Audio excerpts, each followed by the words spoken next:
of the topic of arrogance. So, as our dear friend Gary brought it to our attention, the definition of arrogance, we'll start with that: having or revealing an exaggerated sense of one's own importance or abilities. An exaggerated sense. I say that it's not accurate, this translation, this definition. It doesn't have to be. The difference is between having an exaggerated sense of importance versus having a real sense of importance. It's not the issue of having an exaggerated, I feel I'm greater than I am. I don't think that that's what arrogance is. I think arrogance is not recognizing that what we have is a gift. It's not recognizing that the qualities that were given to us are a gift from the Almighty. Yeah, God gave you great things. God gave you great wisdom. God gave you great beauty. God gave you great success in your business. God gave you many, many qualities. But recognize that it's a gift from God. A person has to really think to themselves, what did I do to earn this? Nothing. We mentioned beauty, for example. Beauty, for someone to take pride of their beauty, what did you do for your beauty? You were just born. Right? That's it, right? So for someone, that's what we say, sheker hachen vehevel hayofi. To praise someone's beauty, yeah, it's a nice compliment and everybody feels good from a nice compliment. But to take pride, to be arrogant about something like that, where you did no work to accomplish that, yes. How should we feel about effort? Well, so it's like we discussed before we went live here, is that the most important function in Judaism is effort. The most important function. Should we feel prideful? Yes. Yes, that's exactly the next part of that verse. Sheker hachen vehevel hayofi. Vain is beauty and grace, right? It's false to praise that. However, Isha yirat Hashem hititalal. Our sages tell us that fear of God, which is that, doesn't come as a gift. No one is born fearing God. It's something you have to instill in yourself. Everyone is born with a level, a measure of, but it has to be nurtured. You need to work hard to get to that place where you have that real clarity of God's presence in the world. To have that fear of God. That's hard work. Effort you can take pride in. When you work hard to accomplish something, when you work hard to attain a trait, when you work hard to overcome a negative trait, such as arrogance, you can have a sense of joy, a sense of... Now, there's a difference between someone being naturally gifted with something and taking that pride, like, what did you do for it, versus someone working hard and feeling a joy, feeling a sense of accomplishment. We have to realize that there's a big difference between arrogance and feeling accomplished. Even when we feel accomplished, it's good. Oh, you know what? I look behind me, I say, you know what? I've accomplished so much. I see how much up the mountain I've climbed. But we always have to remember, you know what? We got more to climb. But we should encourage ourselves. We should encourage our children. We should always be feeling that positivity about how much we have done. We have to be realists. But there's some people, there's a story that's told about the Rabbi from Gur, one of the Hasidic dynasties. And as you know, there are many, many, many Hasidic dynasties. Right? You have from Munkach, and you have from Satmar, and you have from Lubavitch, and you have all these other, you have hundreds of different Hasidic dynasties, Bobov and Bells. There's a place in New York called New Square. Has anyone ever heard of New Square? Yeah. It's an entire, probably 3 miles by 3 miles. It's one entrance and one exit. And it's an entire community owned only by that Hasidic dynasty. That's it. This is they have their streets, their laws, you know, and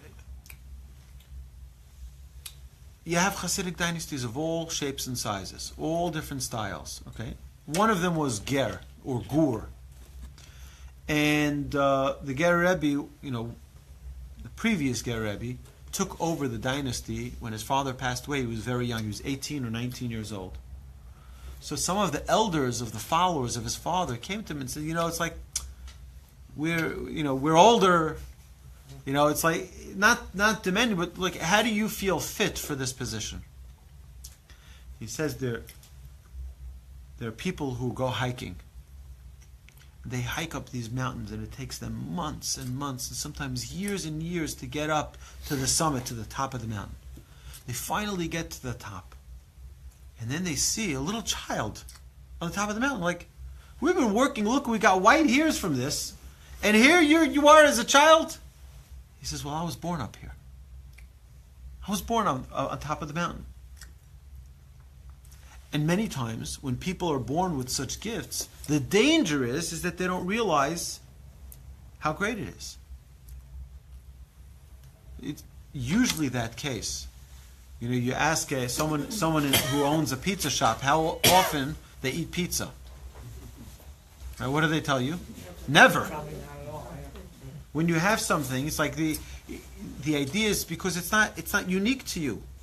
Sometimes when people grow up a certain way, they don't have an appreciation for it. They think it's it's like people who grow up being forced to eat chocolate won't let their children eat chocolate. Because you don't want your children to suffer from what I had so much chocolate. I got sick from chocolate. Not me. I can always have more. But if there was such a person, right? But if someone realizes that we work hard, we accomplish, we succeed, good, feel proud. But that proud should just be about your effort. Only about your effort. Don't feel proud.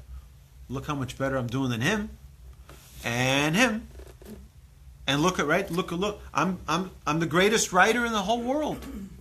I can write better than anyone. Right? You were given a certain gift.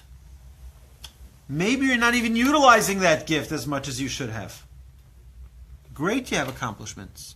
But the accomplishments aren't based on other people's standards. By other people's accomplishments. It goes by your talent. So the example, I think we gave this example here at class last week. A high school is playing basketball. And who walks on the court? Pick who's you're a sports guy. Who's like the best basketball player? LeBron. Okay? LeBron walks on the court with high school kids. He says, guys, let's have a match. Let's have a match. So they shoot from the foul line. And these high school kids get in 6 out of 10. LeBron gets to the line and he shoots 6 out of 10. He says, you see? Now tell me, is he the same as the high school kids? Right? Is he the same? No. He should do better. He should do better. Just because you got the same as someone else, you should be doing better. Considering your talent, considering your abilities, it's not just because you're at the same level as them, doesn't make you accomplished. On the contrary, by the talent that you have, you should be doing so much better. You should get 10 out of 10. So it doesn't go by how good I am relative to others. It goes by how I am relative to my abilities, to what I'm capable of. And if I'm capable to do 10 out of 10, 6 out of 10 is incomplete. 6 out of 10 is sort of should be an embarrassment to me because I'm not producing what I should be producing. So this whole perspective that we have of, looking at other people, comparing ourselves to other people. Well, I drive this and he drives that. I get that. I earn this and he earns that. First is, it's a terrible thing for people to compare. Ever. Not a good thing. It's not a good habit. Not a good thing to even look at what other people have. We'll talk about that when we talk about the negative trait of jealousy. It's aside from being one of the negative commandment of the 10 Commandments, it's a terrible thing for us to be comparing ourselves. Comparing is not a good thing. Unless it propels you to do better. Arrogance is comparing ourselves to other people and feeling pride. That's not good. You cannot feel pride by being better than someone else. You could feel pride. Wow, I worked so hard and I accomplished. Not because I accomplished more than someone else. Because I accomplished. Because for me it was a challenge and I was able to overcome my challenge. Now, let's say you're doing less than other people, so that shouldn't bother you. How much are you doing from what you're capable of? Have you brought yourself to a 10 out of 10 in your capabilities? So, we're going to get to other topics, but the topic of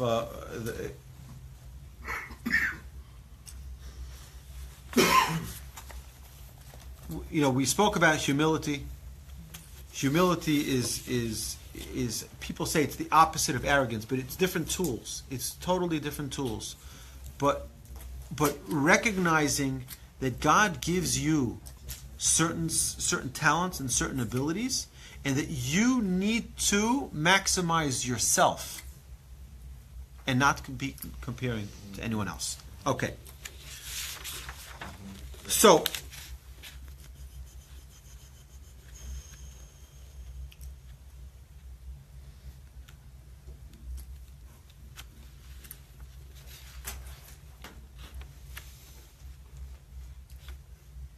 okay.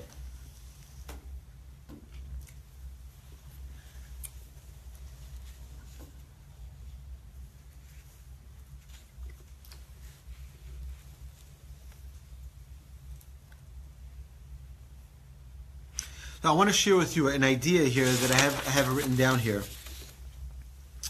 So first is like this. It is crucial for a person to focus on their arrogance in their marriage, in their business, in their interpersonal relationships.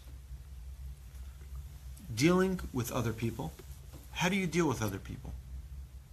Dealing in your business, in your company, in your environment. How are you feeling like, I'm the boss? How dare you talk to me like that? Right? I made more sales than you did this month.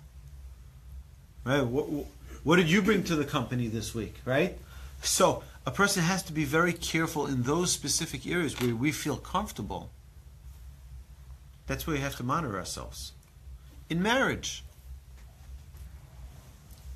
I told you this last week, but it's true.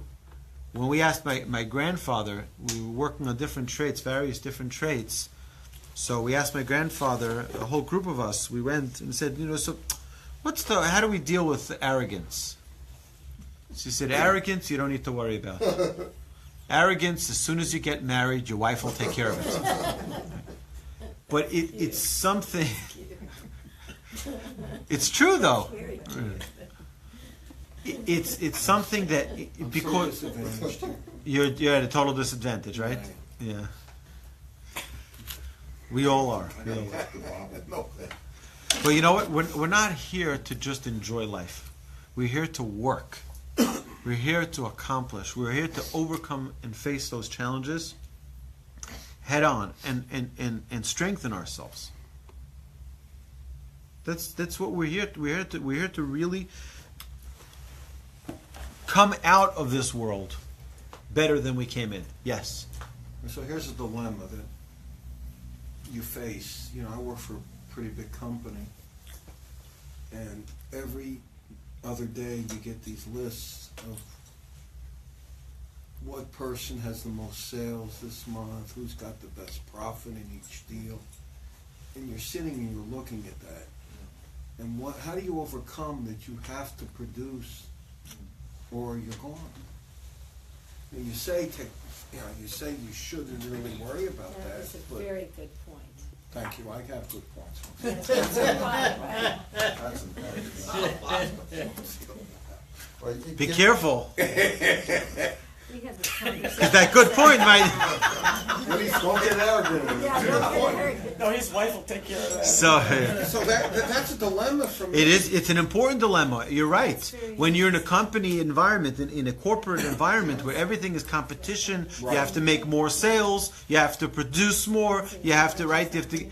So you're right. It's a very big challenge. But in God's perspective, that's not the way it works.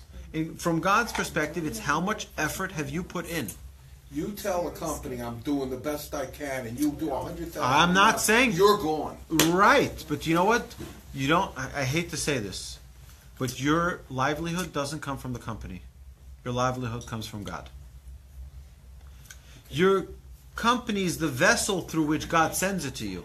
Well, I'm not saying I don't know that. I'm just asking, how do you overcome that? Right. So here's the thing. But the question of that arrogance is going to come when you see your name at the top of the list. How should you feel?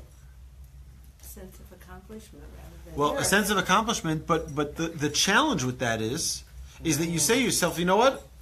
I'm doing fine. I'm making enough sales. I'm at the top of the list. I'm at the top 1%, and good for me. That's it. Mm-hmm. But you're not going to push yourself forward even more. So if you're 7th on the list, or 5th or 3rd on the list, then you say, you know what? I still want to get to the top. So you're going to push harder. You're going to push harder. We have to remember something. The idea of success in our world that we live in is really very, very vain. It really is. What do people call success today? Money, having money. How much money, Having the things. job, the status, the things, the cruises, right? That's very successful person, right? What? It's just arrogance. Well, it's the way people think about success. That, you know, But it's also, when you're like 10 years old, it's already started at that point, so it doesn't become, you don't think of it as. but it's a challenge because we need to remember, we must remember that in Judaism, we don't consider success anything other than effort. It's effort. We see, look, we see it with Rabbi Akiva. We see it with Saim. I can bring you 100 examples of where it was effort. You know, we see. In today's world, Rabbi. There's a delineation then between, what we learn from you and from the books we read about effort. Okay, that's great, but that effort doesn't pay the bills. So let me ask you an honest question. Okay, an honest question. Who brings you clients? Who brings you clients? Where do your clients come from? Well, right now I'm retired. So. Right. No, but I'm saying. But other people. Right, but I'm saying, but From people in the this job in your industry. So where does it come from? Where does someone come to you? Where do they hear about you from? Referrals. Why would they recommend you? Why would they recommend you over someone else? Obviously, they were happy with whatever. So either they were happy, right? But how did you get the first one? I begged, borrowed, and You stole. begged, right? You did everything you could to, and why did they make that decision to take you over someone else? And I'm sure they had that dilemma. They're like, I can either pick Bobby, or I can pick someone who's so experienced, someone who's done this before. Why should I pick? But maybe she costs less. But right? You know what was going on? Hashem was making that Choice. providence that you should have that opportunity. Right? So it wasn't that you were like so established and so accomplished and so successful. There was a point where at least at one point, many points, obviously, but if we look hard at it, we can see at many, many different points that, one second, I really had nothing to do with that. I have it all the time with people. I say, how do you make your sales? Someone who's really honest will say, you know what? I have no idea. The phone just rings. I have no idea. The phone just rings. You'll be broke. What? No. So no, there's no question. There's no question. 1 second. You have. That's not what he's saying. Right. That's not what he's saying. No. But David, you're right. Of course, you have to make an effort. Of course, you have to make an effort. But how many times do you make an effort, A, and your success comes from B? Most of the times. I guarantee you. You look. Most of the times. It's not you went to a show and you gave out your business card to everybody. How many of those people actually did you make a sale from? None. Very few. It came from someplace else. I remember my father. My father was in diamonds and jewelry, and he used to travel. Many times he would travel for an entire week. He'd leave Sunday night and come back Friday morning. Sunday night, Friday morning. And there were times, he had success, and times where he didn't sell anything. And there was a time, particularly, where my father was so concerned, like, how am I going to have food for Shabbos? Like, literally, how am I going to have food for Shabbos? He left on Sunday night, comes back Friday morning, or Thursday night, nothing. He knocked on door after door after door. Nobody's interested. What did Nobody's he sell? interested. Diamonds, jewelry, Diamond. And nothing. He put all his effort forward. Tried everything. Friday morning, he goes to the office, does some paperwork, and gets a phone call. Hey, how are you? I haven't seen you in a while. What's going on? I wanted to know, do you have this and this parcel? Would you be able to give me this and this, right? Everything that my father could have sold that week, he sold in one phone call. From someone he didn't even go to see. Your job is to put the effort forward. God brings you the success, however He brings about that success. And we all know people who are not of the most gifted minds, who are tremendously successful. And you know people who are brilliant and who can't find their success. Our success does not have to do with anything related to our effort. Our job is to put forward our effort. Whether or not we succeed is totally in the hands of Hashem.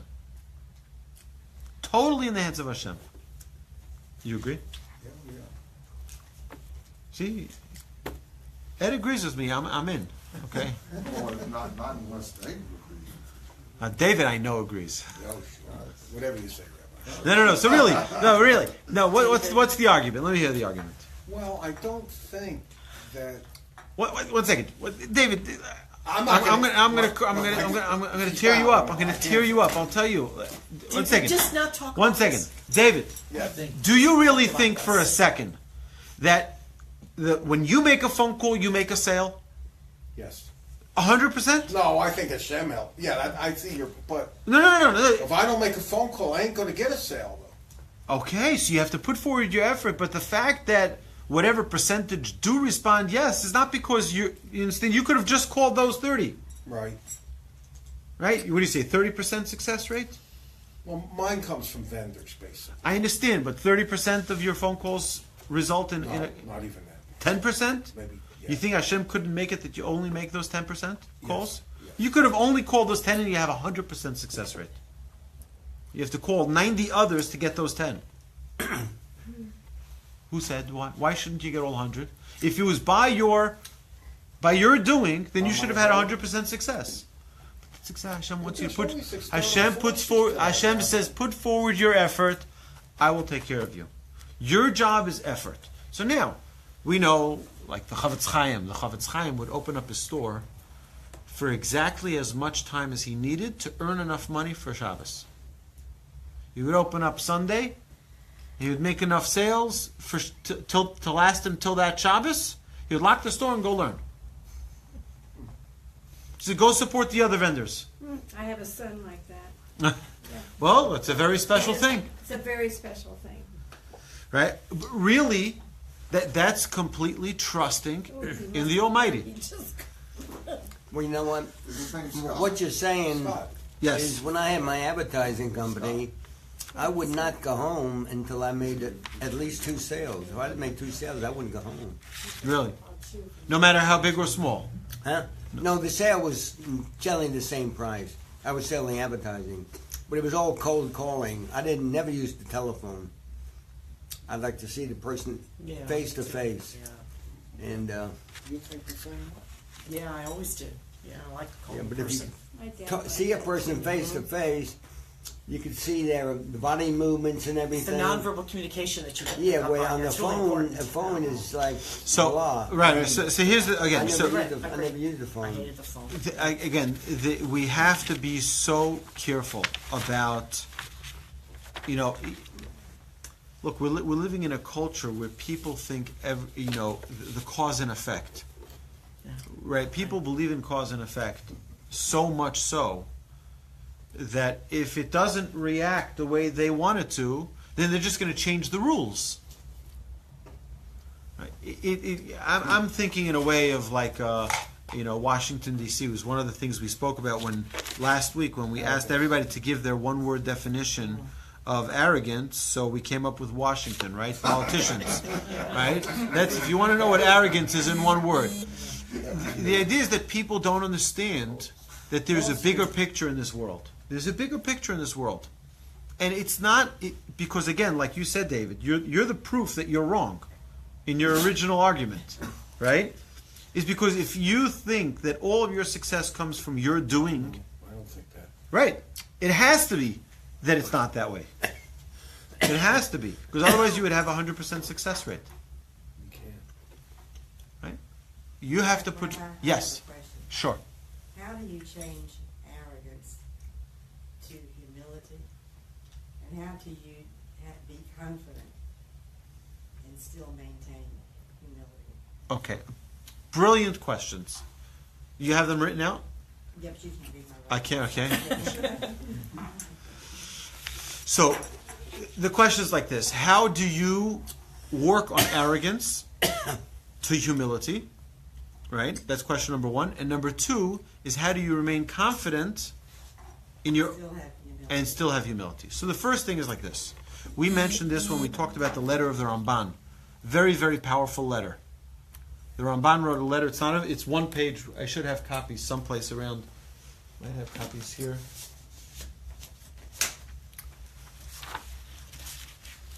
You know what? I can get you a copy of the letter in English. Raman tells us, number one is we have to know. I'll read it to you. I'll read you just the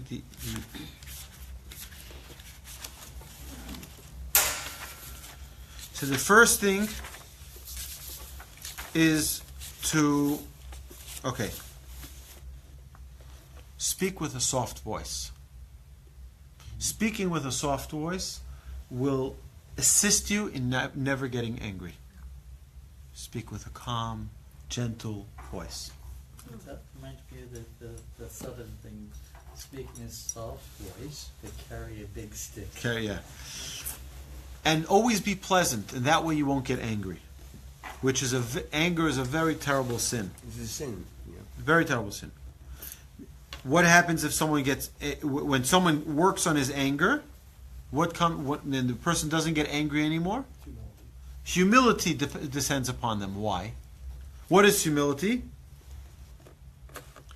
Humility is recognizing that everything is from Hashem. Humility does not mean that I'm a nobody. On the contrary, humility means I know what I am, but I know it's all from Hashem. I know that I have talents. I know that I have skills. I know that I have abilities. I know that I have tremendous qualities. But I know they're all a gift from Hashem. I have no right to take pride in something that's a gift. And when you have that humility, what will come upon you? Fear of God. And the fear of God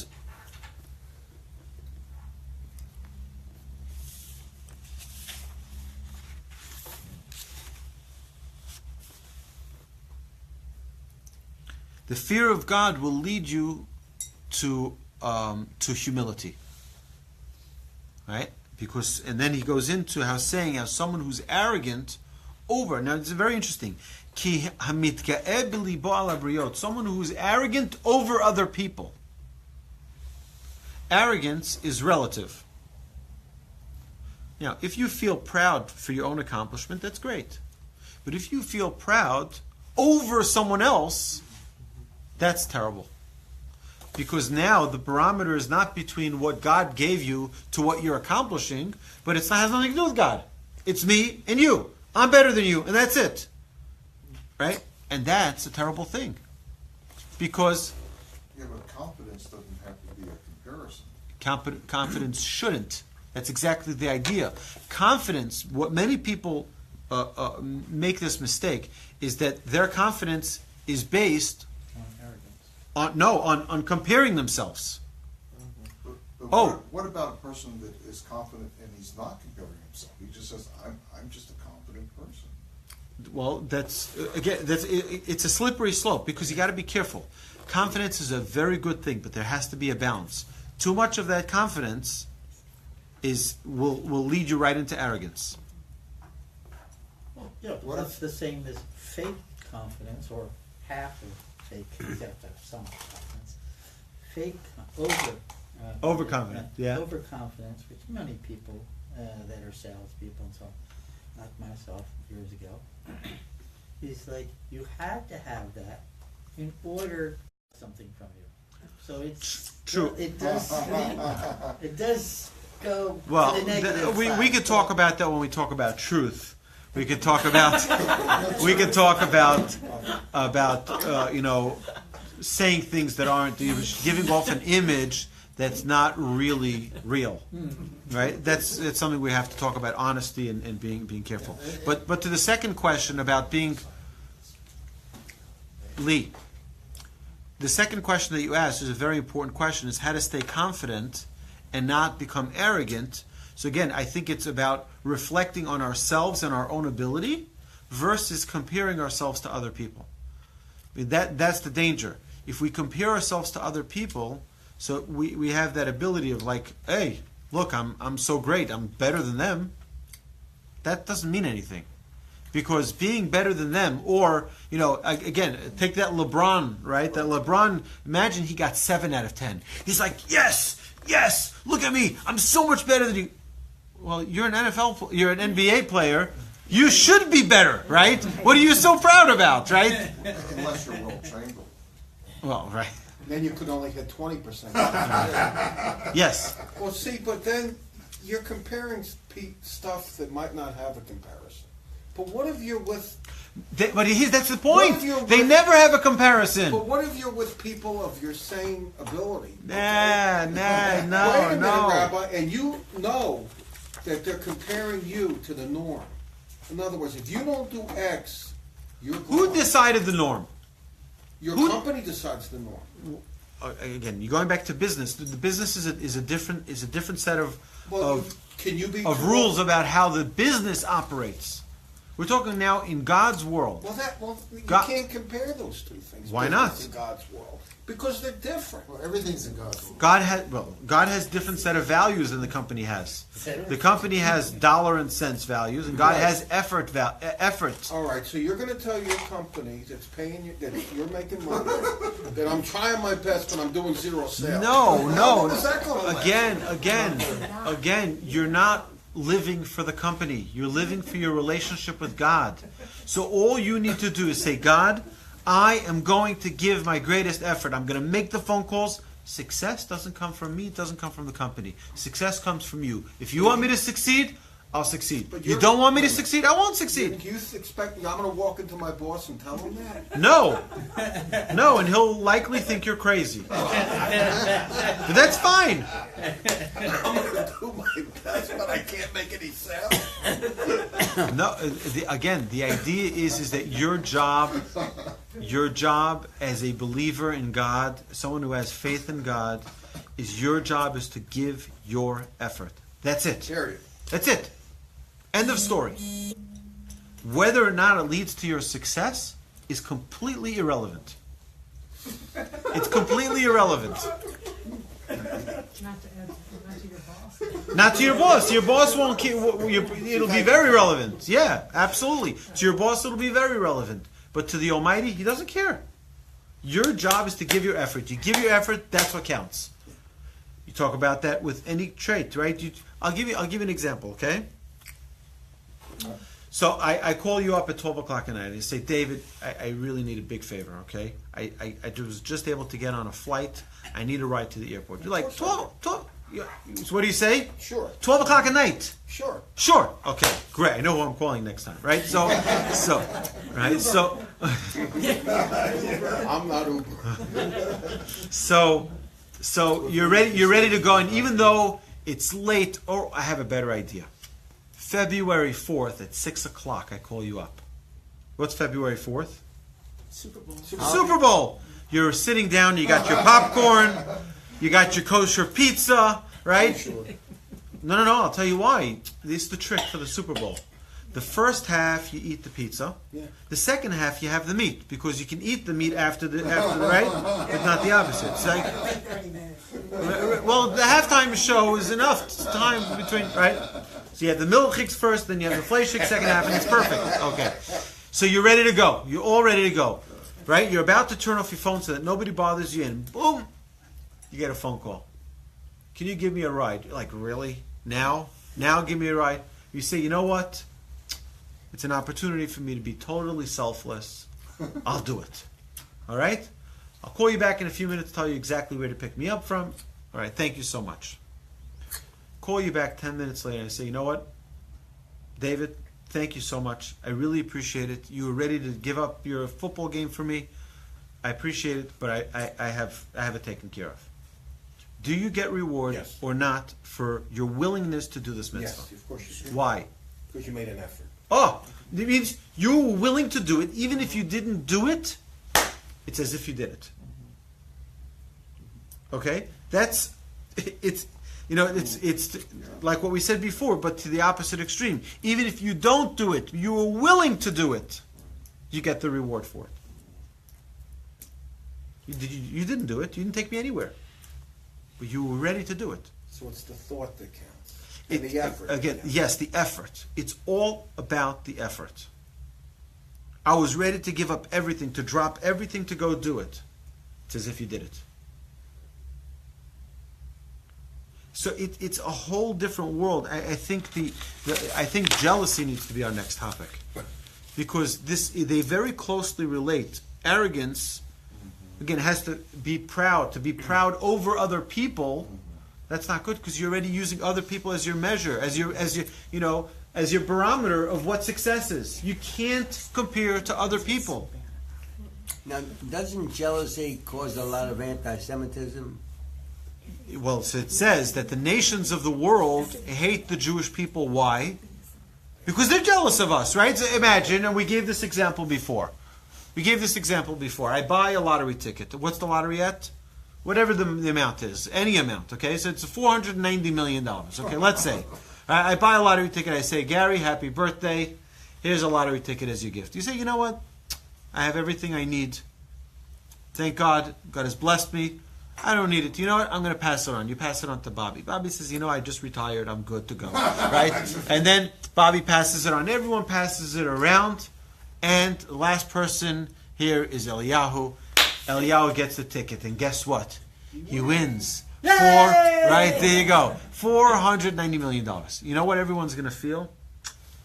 You know, it's not right. You should really share it with us, because really I had it and I gave it to you, but he was like, it wasn't really, you know, I was expecting that you would share it. Suddenly, no one would want to talk to Eliyahu, right? Why? Because everyone says, you know, it's not fair. It's not fair. I'll be happy to share bits of it to everybody. Bits, right? But you know what, halakhically, he's supposed to give it back to the original owner. All right, so then we can talk about that on a separate conversation, right? Where'd you get that? I learned that from Rabbi Cohen. There you go. Okay, so great. So we'll bring in the Kabbalist, in-house Kabbalist, to discuss this on another occasion. But 50-50. But yeah. So either way, everyone's going to be jealous. However you cut the cake, you had it. You said no. You passed it on. Too bad, right? That's the way it works. I'm sorry. No, but you know, we really should have gotten it. Okay, God offered more than the lottery. God offered the greatest gift to mankind. Do you know what the entire world is seeking? What is every single person on planet Earth is looking for? One thing. Peace. No. No. Peace. Happiness. No. Truth, Okay. Significance. the Torah. Contentment. Well, it's everything that you're saying, but it's the root of all of it. Right? You're saying happiness, contentment, peace, joy. Really, what every single human being wants is pleasure. Right? Peace is a form of pleasure. Right? Happiness is a feeling of pleasure. That's right. Right? Yes, absolutely. Don. Pleasure is like for hedonists. No.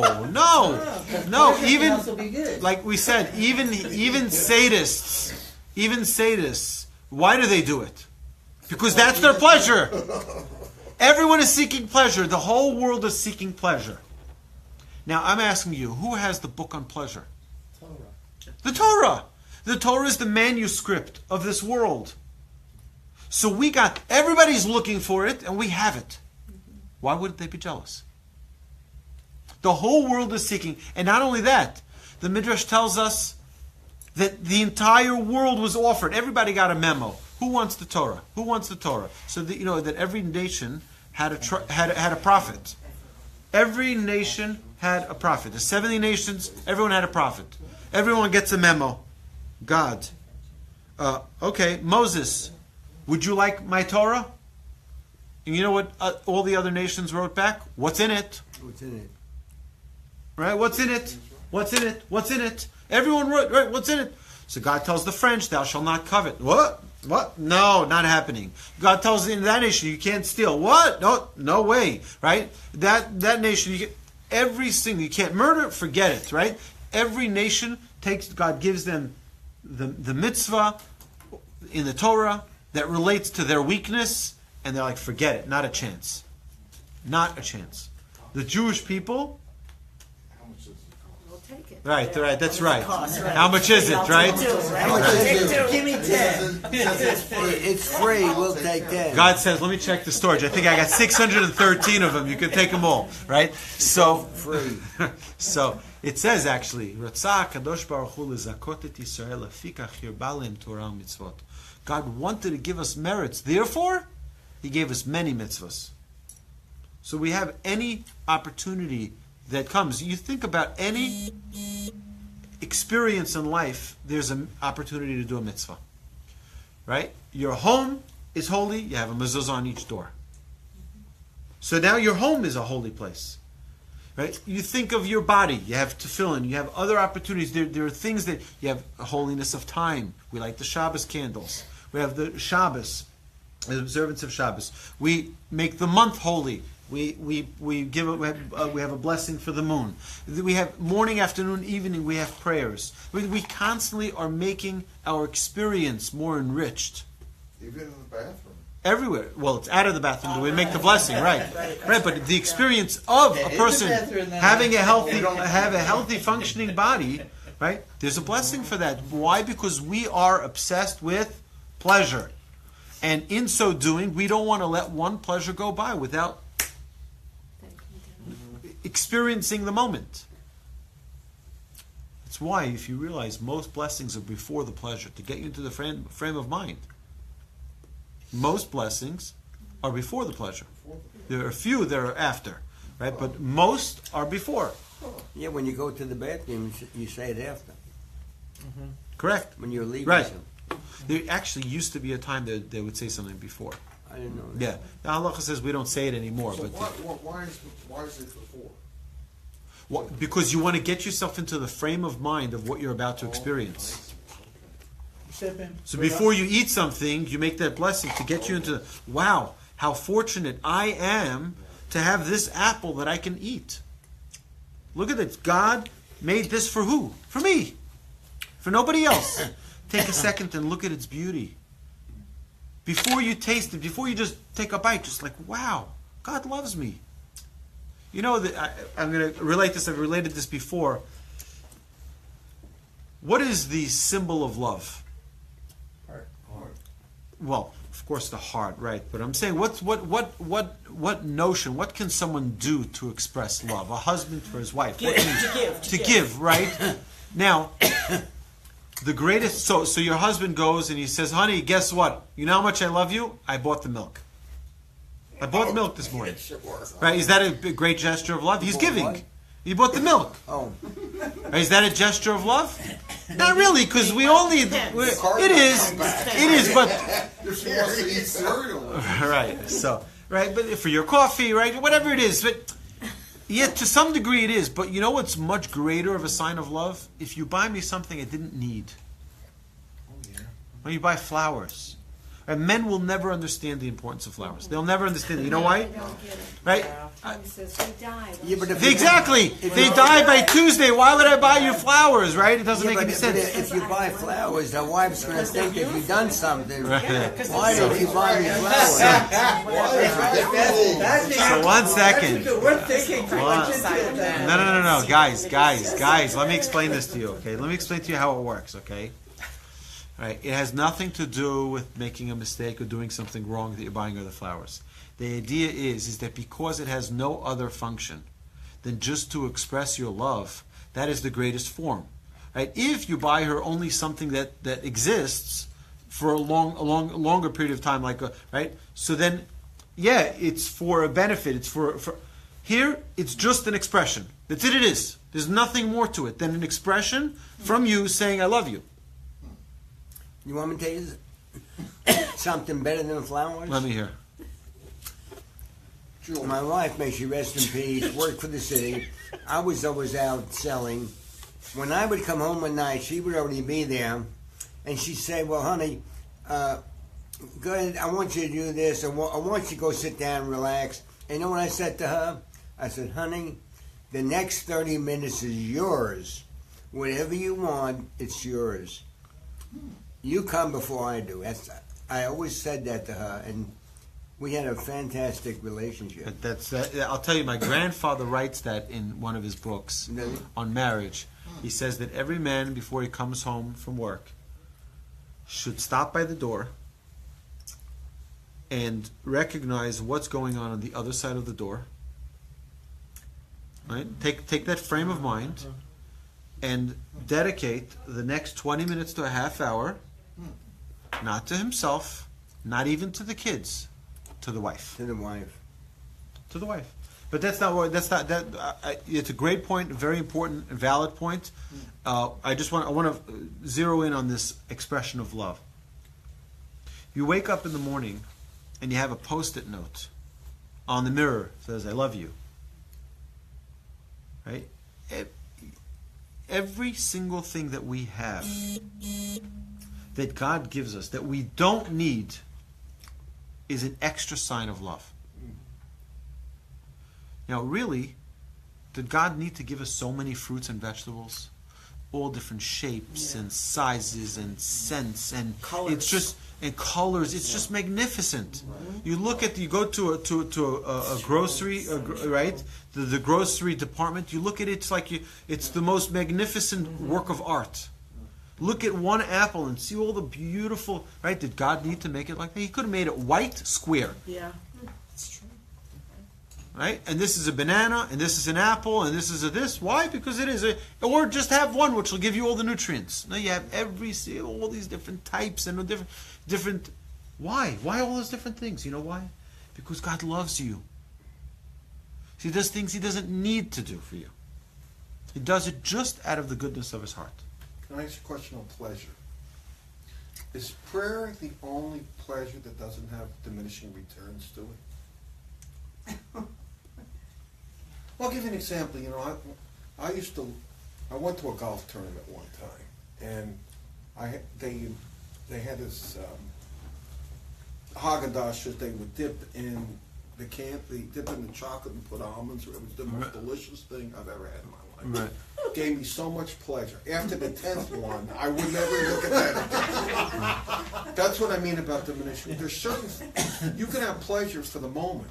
Yeah. But it'll wane after a while. You keep doing the same thing over and over. Anything that you do on a regular basis has the ability to become rote, and that is the biggest danger. That is not pleasure anymore. Well, it has the potential of not being pleasurable, which is why we try to constantly. That's our job as Jews, is not only to do something, but to do it and feel it. Yes. Not just to go to synagogue and pray, to feel it. But that prayer never has a diminishing. It value. shouldn't. It can. It can. We don't want it to. That's the only. We don't want anything to become rote. Everything else can. That's our job. Our job is to stay awakened. Okay, so here's the bottom line. The bottom line with arrogance is recognize, number one, is that it's not about who's better, you or your fellows. It's better between yourself and your capabilities. Are you as good as you absolutely can be?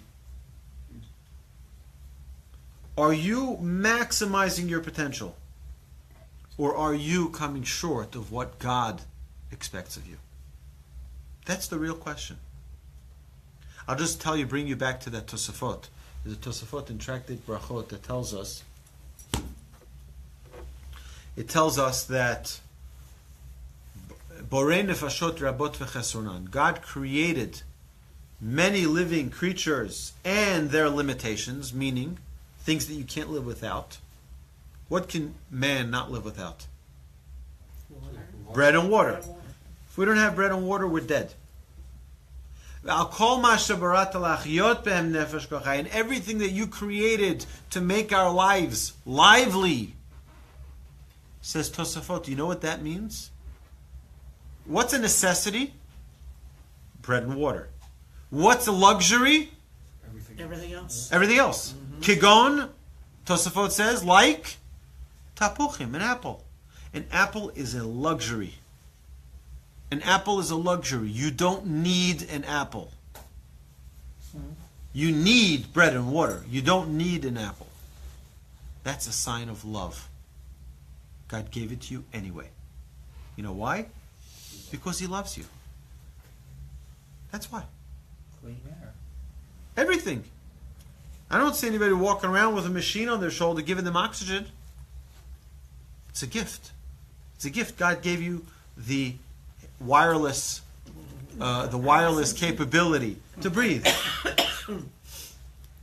It's incredible to be able to see and to be able to smell and to be able to taste and to be able to hear and to be able to feel. These are gifts. These are freebies from the Almighty. Yeah, we owe the Almighty a debt of gratitude, no doubt. But that's not what. It's not only about a debt of gratitude. It's about feeling a relationship with God. God gives and gives and gives and gives endlessly. So you're talking about appreciation. Absolutely. That's it. Okay, so that is for this class the end of the topic of arrogance. Hopefully, we'll get more into it in the future. We'll get more into this topic. But for now, that concludes this topic. I want to thank all of our friends for joining us online. Please like and share this and other Torch videos. And it's great to see you all here tonight. And hopefully we'll see you next week. Tomorrow, of course, we have our Torah crash course.